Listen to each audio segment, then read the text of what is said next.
ლიმფური კვანძის გადიდება ხდება, როდესაც ის აქტიურად ერთვება უშუალოდ იმუნურ პასუხში, ან თვითონ წარმოადგენს პათოლოგიურ წყაროს.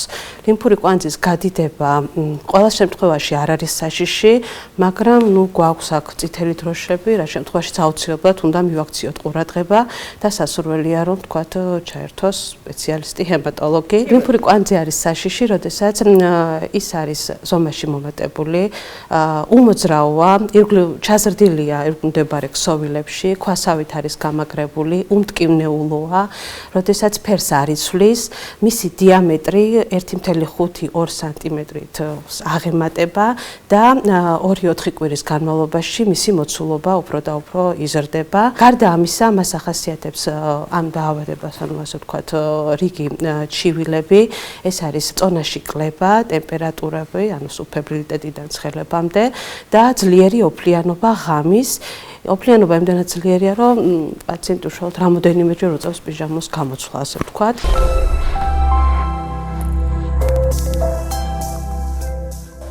ძირითადად ეს ხდება ყბის ქვეშა, ლავით ზედა ლიმფური კვანძების გადიდება, აგრეთვე იღლიის ლიმფური კვანძები და საზარდულის ლიმფური კვანძები. ჰემატოლოგიური დაავადების შემთხვევაში არ არის აუცილებელი, რომ ყველა აღნიშნულ ნაწილში იყოს ვთქვათ ეს ლიმფური კვანძი გადიდებული, შეიძლება ერთი მხოლოდ კისრის ლიმფური კვანძი იყოს გადიდებული, მაგრამ ის ნიშნები, რაც ჩამოვთვალეთ, თუ ახასიათებს, აუცილებელია დამატებითი დიაგნოსტიკური ლაბორატორიული კვლევები, რათა დროულად მოხდეს დაავადების მკურნალობა და ცუდი პროგნოზის თავიდან აცილება.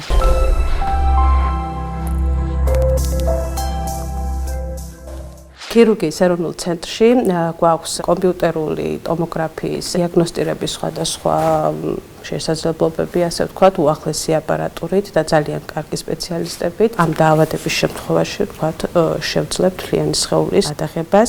გარდა ამისა, პირველადაც სანამ კომპიუტერამდე მივართ პაციენტის შეფასება ხდება, თავისი ლაბორატორიული კვლევებით, ინსტრუმენტული კვლევებით, ღრმა ჰემატოლოგიური კვლევებით, ამ ლიმფომების შემთხვევაში კონკრეტულად ძვლის ტვინის ფუნქციის ჩატარების საშუალებით.